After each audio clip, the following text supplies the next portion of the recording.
Chapter 17, The Magic Brocade, A Tale of China. This is a play with several characters in it, and it tells us about a craftsperson, a widow, who used to make such beautiful brocade that even the fairies in China, they loved it so much.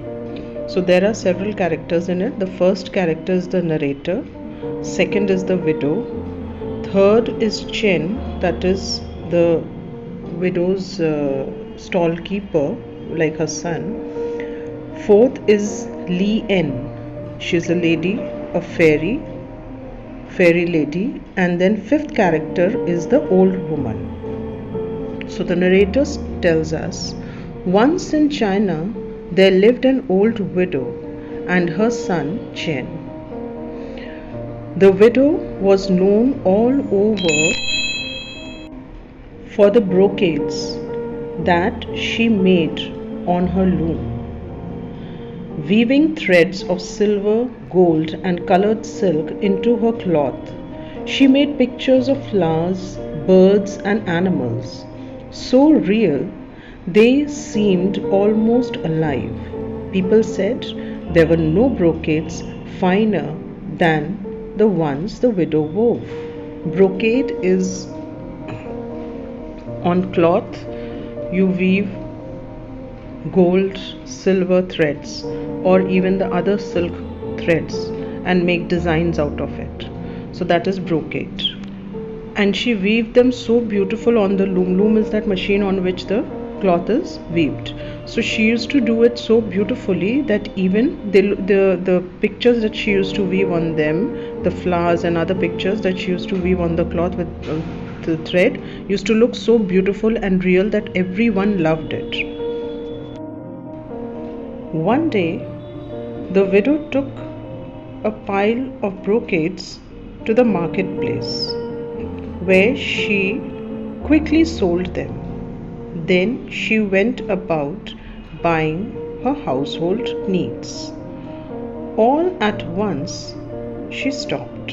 What happened? She used to sell whatever she used to make, she used to weave, she would sell it in the market, and all would get sold because it was very beautiful, and then she would buy all the household stuff from that money. So after buying, suddenly when she finished buying, she stopped. What was that? Oh no! Her eyes had been caught by a beautiful painted scroll that hung in one of the stalls. Stalls is one of the shops. It showed a marvelous palace, all red and yellow and blue and green, reaching delicately to the sky. All around were fantastic gardens, and walking through them, the loveliest maidens. Maidens are ladies. So she saw a beautiful scroll. Scroll is made of cloth, and it was hanging in one of the stalls, and it had a beautiful palace with all the colors, beautiful colors on them, and there were gardens, beautiful gardens with beautiful flowers, and maidens, ladies, walking around in the garden, and she liked it very much. Do you like it? It's a painting of Sun Palace. So that was a painting of the Sun Palace. They say it lies far to the east and is the home of many fairy ladies, the stall keeper told her. The widow said, sighing, oh, it's wonderful. It makes me want to be there. Prays and takes it. Look, Chen, have you ever seen anything more beautiful? How I would love to live in that palace, or at least visit it. The lady, the widow, loved it, the picture so much that she took it to her son and said that this is so beautiful, I want to visit it at least, or stay in it. Mother, why don't you weave the picture as a brocade? That would be almost like being there. So her son suggested that she should weave it as a brocade because it will look so real that it would be almost like being there. Why, Chen? What a marvelous idea! I'll start at once. She also agreed. She set up her loom and began to weave. She worked for hours, then days, then weeks, barely stopping to eat or sleep. She was working very hard at it. Her eyes grew bloodshot and her fingers raw because when she was continuously weaving, not sleeping, her eyes were red out of sleep. Her son anxiously, "Mother, shouldn't you get some rest? More rest?" He told her to rest. "Oh, Chen, it's so hard to stop. While I weave, I feel like I'm there at Sun Palace and I don't want to come away." Because the widow no longer wove brocade to sell, Chen cut firewood and sold that instead. To earn some money, he sold the firewood. Months went by, while inch by inch the pattern appeared on the loom. One day Chen came in to find the loom empty and the widow sobbing. Sobbing means she was crying quietly. What's wrong, mother?" "I finished it," she said. So Chen looks at the brocade laid out on the ground in amazement. "It looks so real. I feel like I could step into it." It looked so real, the brocade. The narrator goes on to tell us, just then a sudden wind whipped, and sudden wind blew through the cottage. It lifted the brocade, blew it out the window, and carried it through the air. The widow and her son rushed outside, only to watch the brocade disappear into the east. "It's gone!" Now she was already crying that it is finished, and now the wind has blown it away. And the widow fainted away. She was so upset that she fainted. Chen carried her to her bed and sat beside her for many hours. At last her eyes opened. Weakly, she says, "Chen, you must find that brocade and bring it back. I cannot live without it." Then Chen tells his mother, "Don't worry, mother, I'll go at once." Chen gathered a few things and started to the east. He walked for hours, then days, then weeks, but there was no sign of the brocade. He couldn't find it anywhere. One day, Chen came upon a lonely hut. Sitting by the door was an old leather-skinned woman smoking a pipe. Leather-skinned is very thin skin, wrinkled skin, old skin. A horse was grazing nearby. There was a horse nearby. The old woman says, "Hello, dearie. What brings you so far from home?" Chen says, "I'm looking for my mother's brocade. The wind carried it to the east." "Ah, yes, the brocade of the Sun Palace. Well, that wind was sent by the fairy ladies of the palace itself. They are using the brocade as a pattern for their weaving. But my mother will die without it." "Well then, you had best get it back. But you won't get to Sun Palace by foot, so you'd better ride my horse. It will show you the way." Chen says, "Thank you." The old woman goes on to say, "Oh, don't thank me yet, dearie. Between here and there, you must pass through the flames of fiery mountains. If you make a single sound of complaint, you will be burnt to ashes. After that, you must come to the icy sea. The smallest word of discomfort, or again that is the same as complaint, and you will be frozen solid." With a hard look, she says, "Do you still want to go?" Chen says, daunted yet determined. He is a little scared, but yet he is determined to go. "I must get back my mother's brocade." Then the old woman approvingly says, "Good boy. Take the horse and go." Chen climbs on, and the horse broke into gallops. He galloped fast. Before long, they came to a mountain all on fire. Without missing a step, the horse started up the slope, leaping through the flames. Chen felt the fire stinging his skin, but he bit his lips and made not a sound. He bore all that flames, the hurt of the fire. At last they came down the other side. When they'd left the flames behind, Chen was surprised to find that his burns were gone. It wasn't long when till they came to the Sun Palace. It looked just like the mother's brocade.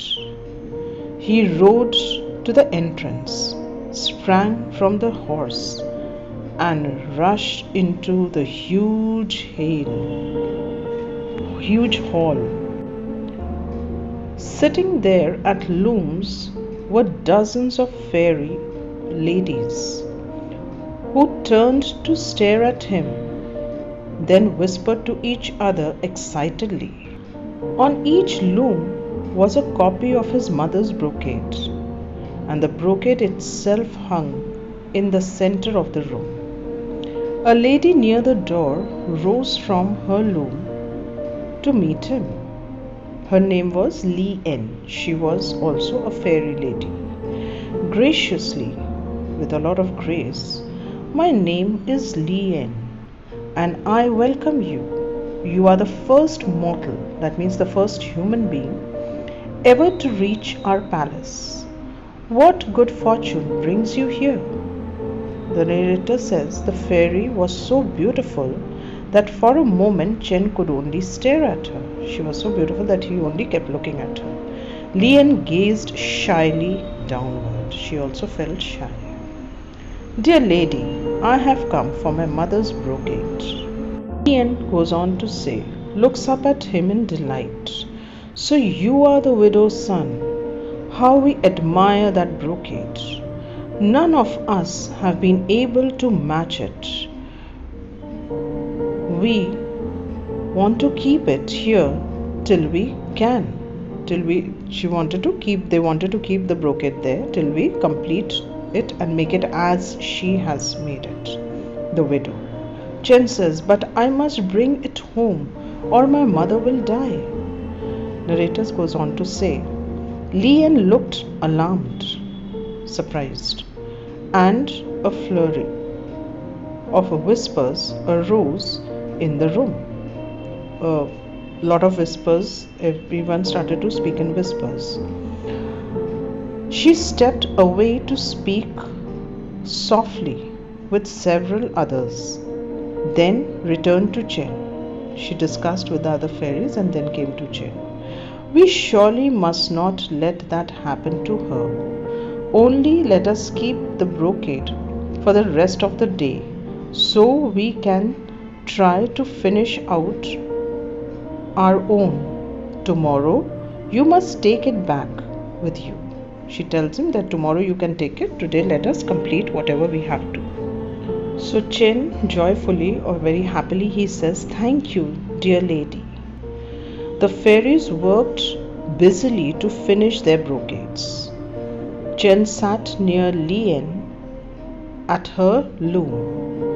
As she wove, he told her about his life in the human world, and she told him about hers in the palace. Many smiles and glances passed between them. They liked each other. When darkness fell, the fairies worked on by the light of the magic. Pearl. At last, Chen's eyes would stay open no longer, and he drifted to sleep on his chair.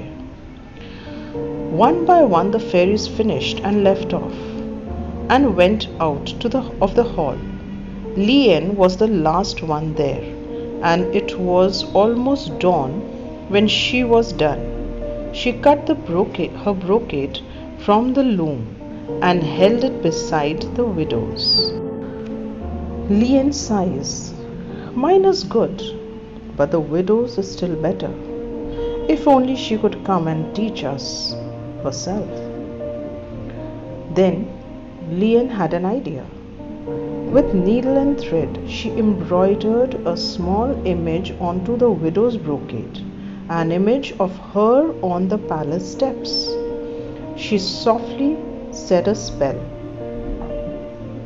Then she left the hall with a last look, smiling gaze at Chen, with a long smiling gaze at Chen. Then Chen awoke. The sun was just rising. He looked around the hall for Lien, but saw no one. When he got back home, he found the widow in bed, pale and quiet.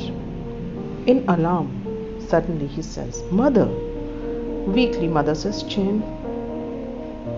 "Mother, I brought it." He unrolled the cloth onto the bed.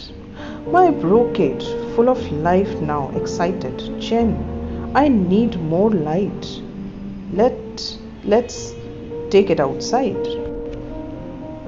He helped her out of the cottage and placed the brocade on a rock.